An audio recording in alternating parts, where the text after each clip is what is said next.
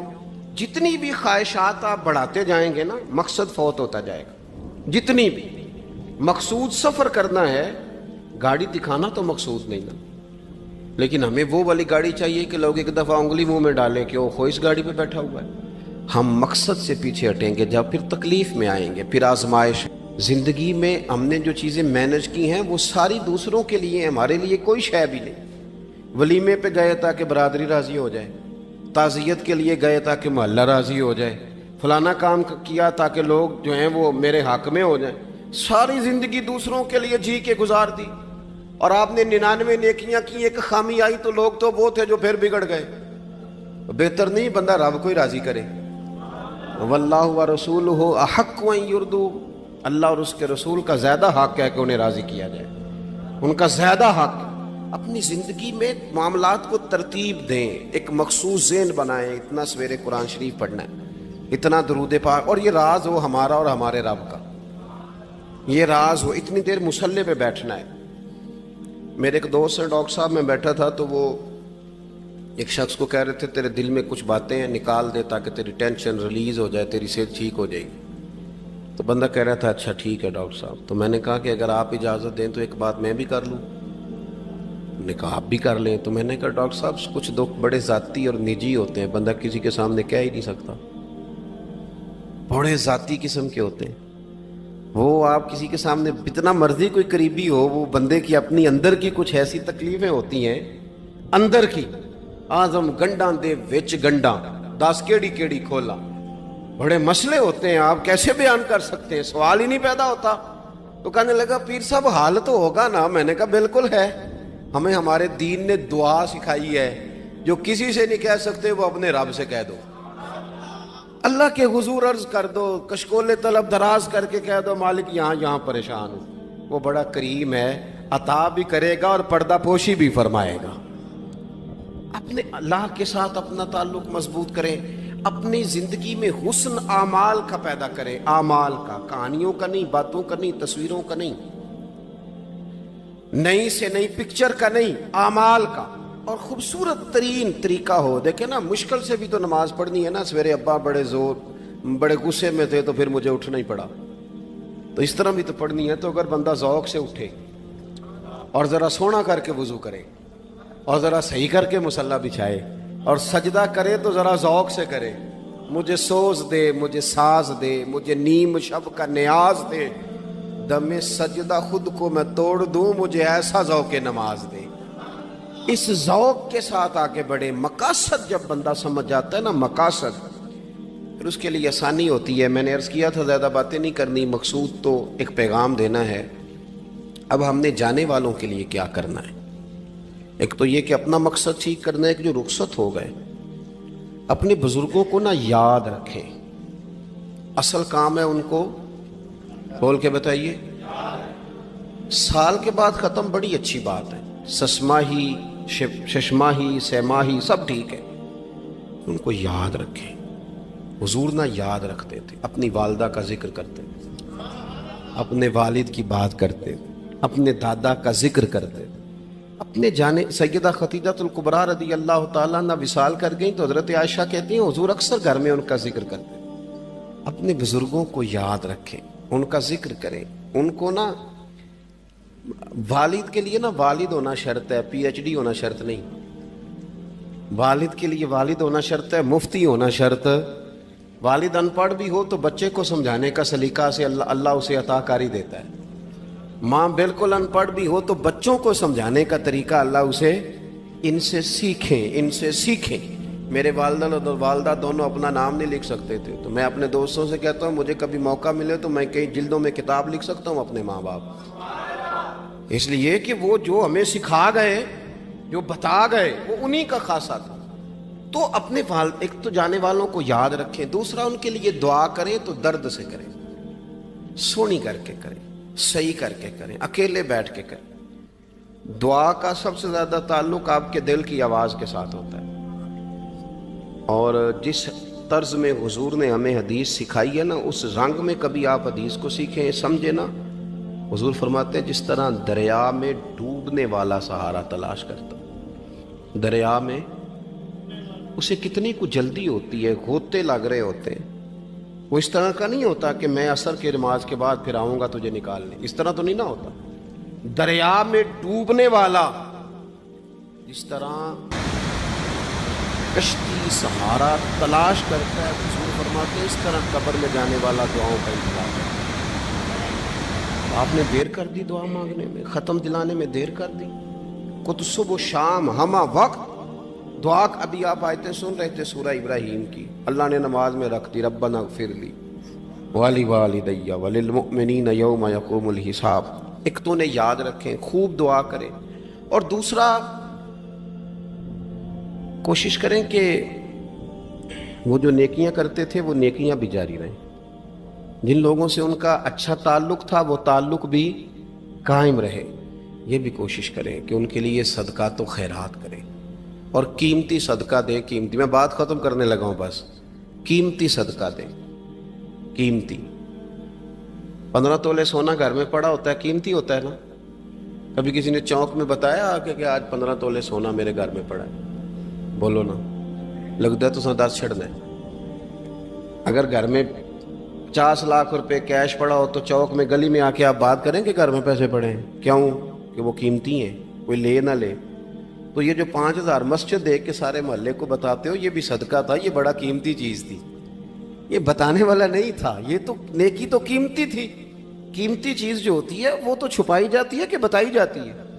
یہ جو بیٹیاں ہیں نا اسلام کی، مائیں بہنیں، یہ قیمتی ہیں، اس لیے اسلام انہیں کہتا ہے تم گلیوں اور چوکوں میں آنے والی نہیں، قیمتی چیزیں گھر کے اندر رہا کرتی، تم قیمتی چیزیں ہو، تمہارا وجود قیمتی ہے، تم کبھی ماں ہو، کبھی بیٹی ہو، کبھی بہن ہو، کبھی بیوی ہو، قیمتی ہو۔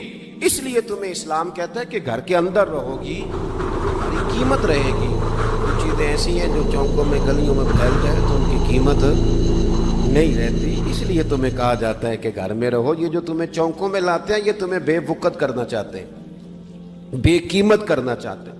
انسان تھوڑی دیر کے لیے اگر تھوڑی دیر کے لیے غور کرے تو بڑے بڑے جانور انسان سے بڑے طاقتور ہیں, لیکن اللہ نے ان کی نکیل انسان کے ہاتھ میں تھما دی. اتنا بڑا جہاز ہے, ٹنوں وزن لے کے چل رہا ہے, انسان کے بس کی بات نہیں کہ وہ کئی لوگ لگ کے بھی اس کو اٹھا سکیں, لیکن اللہ نے اس کے قبضہ و اختیار میں کر دیا ہے.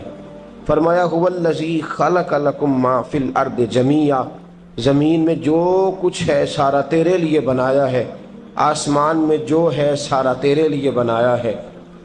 وما خلقت الجن والانس الا لیعبدون, فرمایا کل کائنات میں نے تیرے لیے بنائی ہے اور تجھے میں نے اپنی عبادت کے لیے پیدا فرمایا ہے. تو جنوں اور انسانوں کو اللہ نے اپنی عبادت کے لیے تخلیق فرمایا. مقصد زندگی, مقصد تخلیق, دنیا میں آنے کا مقصد اولین اور مقصد آخری اللہ کی عبادت, اللہ کی معرفت, اللہ کی طرف توجہ, اللہ کی طرف رجوع. یہی ایک مقصد تھا انسان کے آنے کا. اسی کو قرآن نے بیان کیا تھا. اپنے اپنے مقاصد درود شریف پڑھنے والوں سے بلند صلاۃ و سلام علیک یا سید یا رسول اللہ. اپنے اپنے مقاصد, اپنے اپنے معاملات کو ہم نے ترتیب دے لیا ہے. صبح سے شام تک کے معاملات سارے کے سارے ہمارے ذاتی, نجی اور ہمارے اپنے بنائے ہوئے مقاصد کے تحت گزر رہے ہیں.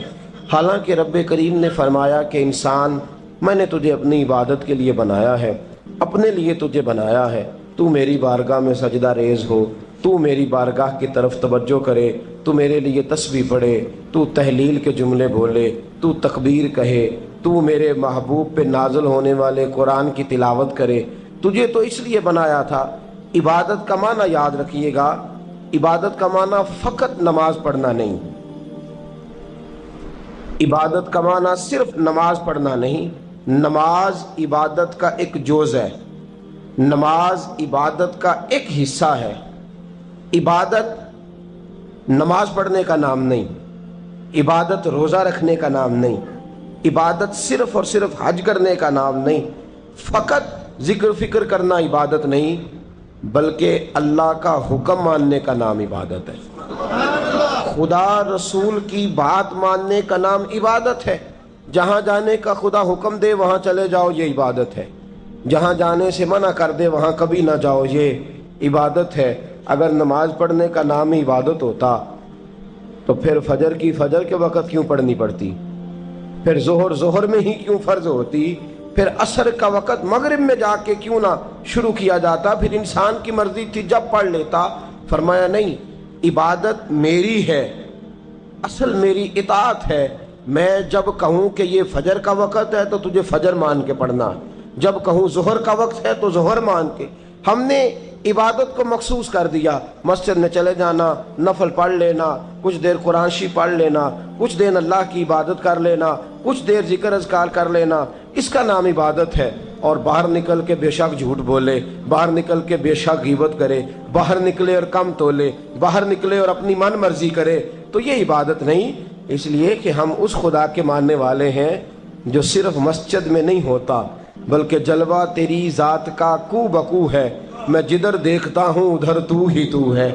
ہمارا خدا صرف مسجد میں نہیں ہے, اللہ ہر جگہ ہے. جے میں تینوں اندر جانا پھر مقید جانا, جے میں تینوں باہر سمجھا اندر کون سمانا.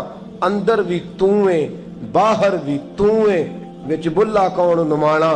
اصل بات یہ ہے کہ جب خدا ہر جگہ ہے تو اللہ تبارک و تعالیٰ کا حکم ہر جگہ ماننا ہے, ہر جگہ اطاعت کرنی ہے, ہر لحاظ سے. رب کی بات ماننے کا نام عبادت ہے. اللہ کی, اس کے رسول الپاک صلی اللہ علیہ وسلم کی بات ماننے کا نام, توجہ ہے آپ کی میری بات پہ, عبادت کا مفہوم سمجھیے گا, عبادت کا مفہوم سمجھیے گا. ہمارا وہ دین نہیں جو پنڈتوں, جوگیوں, راہبوں کا مذہب ہے کہ جنگلوں میں نکل جاؤ, تسبیح لے لو, میں کھٹکتا ہوں دل عالم میں کانٹے کی طرح, اور تو فقط اللہ اللہ اللہ، یہ مذہب نہیں۔ ہمارا دین کہتا ہے مسجد میں بیٹھ کے جو ذکر کرے گا اسے بھی ثواب ملے گا، اور جو محنت کر کے کما کے بچوں کو کھلائے گا اسے بھی ثواب ملے گا۔ ہمارا دین یہ کہتا ہے جو مسجد میں بیٹھ کے قرآن پڑھے گا اسے بھی ثواب ملے گا، اور جو گلی میں پڑا ہوا کانٹا اٹھا دے گا اسے بھی اللہ اجر عطا فرمائے گا۔ اللہ کا حکم ماننا، اللہ کا حکم ماننے کا نام عبادت۔ محمود غزنوی کے پاس ہیرا ہے۔ محمود غزنوی کے بڑے غلام تھے تو ایک بڑا پیارا تھا اسے، آپ جانتے ہیں اس کا نام کیا تھا؟ ایاز محمود غزنوی کو بڑا تو حسد شروع ہو جاتا ہے ہر جگہ، الا ماشاءاللہ۔ لوگ کہنے لگے بادشاہ ہر وقت اسی کو پیار کرتا رہتا ہے، ہر وقت اسی کی طرف توجہ کرتا رہتا ہے۔ بادشاہ نے ایک دن آزمانا چاہا، اتنا ہیرا تھا، موٹا ہیرا بادشاہ کے پاس۔ بادشاہ نے ایک وزیر صاحب کو بلایا، کہا یہ اینٹ پکڑو، ہیرے پہ مارو، اسے توڑ دو۔ کہنے لگا بادشاہ بات تیری ٹھیک ہے پر بڑا قیمتی ہیرا ہے، کیوں تڑوا رہے ہیں آپ؟ مال خزانہ میں رکھ دیں، کام آئے گا، کسی نہ کسی جگہ پہ استعمال ہو جائے گا، آپ کیوں اس کو تڑوانے کی ضد کر رہے ہیں؟ بادشاہ سلامت نے کہا اچھا تم نے ٹھیک مشورہ دیا، میں ہی جذبات میں آ گیا تھا۔ ایک دوسرے آدمی کو بلایا، اس کو کہا یہ ہیرا توڑنا ہے۔ اس نے کہا بادشاہ مجھے لگتا ہے پوری دنیا میں اتنا موٹا ہیرا تیرے پاس ہے، کسی اور کے پاس نہیں ہوگا، یہ توڑنے کی چیز نہیں تجوری میں سنبھالنے کی چیز ہے، اسے سنبھال کے رکھ۔ تیسرے کو بلایا، چوتھے کو بلایا، جس کو بھی بلاتا رہا وہ بادشاہ کو سمجھاتا رہا، جس کو بلایا بادشاہ کو سمجھایا۔ ایاز کی باری آئی، کہا ایاز ادھر آ، توجہ ہے آپ کی؟ ایاز ادھر آ، یہ ہیرا تو توڑ دے۔ اس نے اینٹ پکڑی، زور سے ماری، ہیرا توڑ دیا۔ بادشاہ کہنے لگا بڑا بیوقوف ہے بھئی تو، یہ سارے میرے خیر خواہ تھے، مجھے سمجھاتے رہے اور تو نے خیال ہی نہیں کیا، میں بیوقوف تھا تو بھی ساتھ ہو گیا، توڑ ہی دیا۔ کہنے لگا بادشاہ غلطی ہو گئی، مجھ سے غلطی ہو گئی، مجھے نہیں توڑنا چاہیے۔ اس نے کہا اچھا چل چھوڑ، ایک بات بتا، تیرے سامنے جو سب مجھے مشورے دے رہے تھے تو نے کیوں نہیں دیا؟ میں نے تجھے کہا توڑ دے، کیا لفظ ایاز نے کہے، کمال کر دی۔ کہنے لگا بادشاہ میرے دل میں خیال آیا ہیرا ٹوٹتا ہے تو ٹوٹ جائے، میرے بادشاہ کا حکم نہیں ٹوٹنا چاہیے، یہ ٹوٹتا ہے تو ٹوٹ جائے، یہ کرچی کرچی ہوتا ہے تو ہو جائے، خزانہ خالی ہوتا ہے تو ہو جائے، لیکن میرے مالک کا حکم نہیں ٹوٹنا چاہیے۔ بادشاہ میں ہر چیز توڑ دوں گا پر میں تیرا حکم نہیں توڑ سکتا۔ بس دوستو یہی عبادت ہے، بلا مثال و بلا تشبیہ بات سمجھیے گا۔ جس نے خدا کا حکم توڑ دیا اس نے عبادت نہیں کی، اور جس نے خدا کا حکم اچھا آؤ نماز کے لیے، دکان کا وقت ہے، گاہک بھی زیادہ آ گئے ہیں، رش پڑ گیا ہے، اب تھوڑا وقت مشکل ہو جائے گا، ذرا تھوڑی دیر میں پڑھ لوں گا۔ ہیرا ٹوٹتا ہے تو ٹوٹ جائے، گاہک آنے کا سلسلہ ٹوٹتا ہے تو ٹوٹ جائے، روزی آنے کا سلسلہ ٹوٹتا ہے تو ٹوٹ جائے، مسلمانوں خدا کا حکم نہیں ٹوٹنا چاہیے، رسول اللہ کا فرمان نہیں ٹوٹنا چاہیے۔ میرے رسول پاک صلی اللہ تعالی علیہ وسلم کا اقبال نے کیا کہا؟ کہنے لگا اے طائر لاہوتی، اس رزق سے موت اچھی جس رزق سے آتی ہو پرواز میں کوتاہی۔ کہا